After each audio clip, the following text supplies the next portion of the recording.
It was 118 degrees. My rig sat lifeless in the middle of nowhere. No cell signal. No radio. Just me and an empty highway stretching into a heat-shimmering blur. I was 2,000 miles from home with no water left. I left the cab door open, hoping for wind. Instead, I got a knock. A slow, deliberate knock. And what stood outside wasn't what I expected. I was hauling steel beams from Houston to Fresno. Tight schedule, good payout. I'd done the route before, through New Mexico's high desert, but never with this kind of heat. Something felt off that morning. The engine had been growling weird for hours, oil temp bouncing higher than usual. Still, I pushed.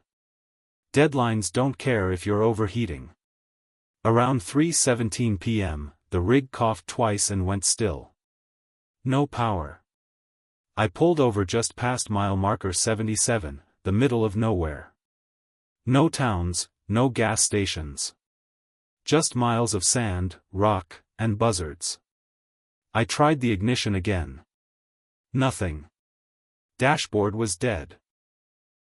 The sun hammered through the windshield, cooking everything inside.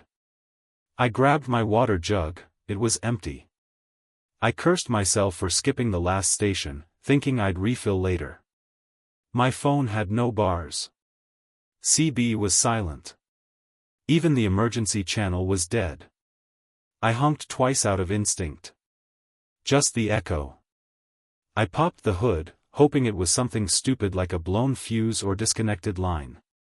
But the engine was sizzling like bacon on cast iron. The radiator hose had burst. Coolant was everywhere. Panic didn't hit me right away. I'd been in tough spots before. But this one felt different. There was no traffic, not even dust on the horizon. Just that endless, unforgiving silence. I tried conserving energy. Shut the doors, rolled windows down a crack. Sat still. Waited. An hour passed. Then two. The heat made time blur. I started seeing things, shimmering mirages, shadows dancing just out of reach. Then came the knock. 3 slow knocks on the driver's side door. I jumped so hard I smacked my head on the steering wheel. I turned, heart hammering. A man stood there. Middle-aged, sunburned, dusty boots, a green canvas jacket that made no sense in that heat. He looked like he'd walked straight out of the 1970s, aviator glasses, long scruff. And he was smiling. "You all right, brother?" he said, voice low and calm like this was normal. I opened the door, squinting against the light. My rig's dead. No cell. No water. He nodded. "Saw you from my place. Thought you might need help." "Your place?" He pointed off into the desert. "Just a half-mile that way." There was nothing in that direction but sand. "I didn't see any houses," I said. He grinned. "You wouldn't." He asked if I wanted water. I nodded fast. He handed me a battered army canteen. I didn't care if it was warm, it was wet. I drank like a man starved. He watched without blinking. Then said, "You're lucky. Not many people stop here anymore." I asked if he had a phone or a radio. He shook his head. "Nah. But I can get you to town. Just not tonight." That's when I noticed it, no footprints around his boots. The sand was smooth behind him. I froze. "You coming or not?" he asked, turning to walk back the way he came. Something told me to follow him. I locked the rig, grabbed my backpack, and followed him into the heat. My boots sank into the sand with every step. His didn't. I tried not to think about it. We walked in silence, nothing but the wind and the occasional rustle of something small moving underfoot. No birds. No insects. Just stillness.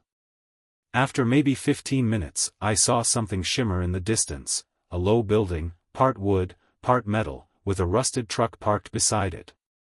It looked abandoned. But as we got closer, I saw smoke curling from a chimney. The scent of burning mesquite hit me like a memory. He opened the door. Inside was cool, like someone had rigged up AC using magic. A fan spun lazily on the ceiling. An old dog lifted its head and thumped its tail once before settling back. Sit, the man said. I did. The chair creaked under me. He disappeared into the back and came out with a bowl of stew and a cold beer. You didn't say your name, I said between bites. Call me Hank. Thanks, Hank. I'm Mike. He smiled. I know. That stopped my chewing. You get many travelers through here? I asked. Used to. Before the bypass. Now it's just me, the sky, and ghosts. Ghosts? He nodded, eyes steady. Old truckers. Lost hikers. People who never made it out.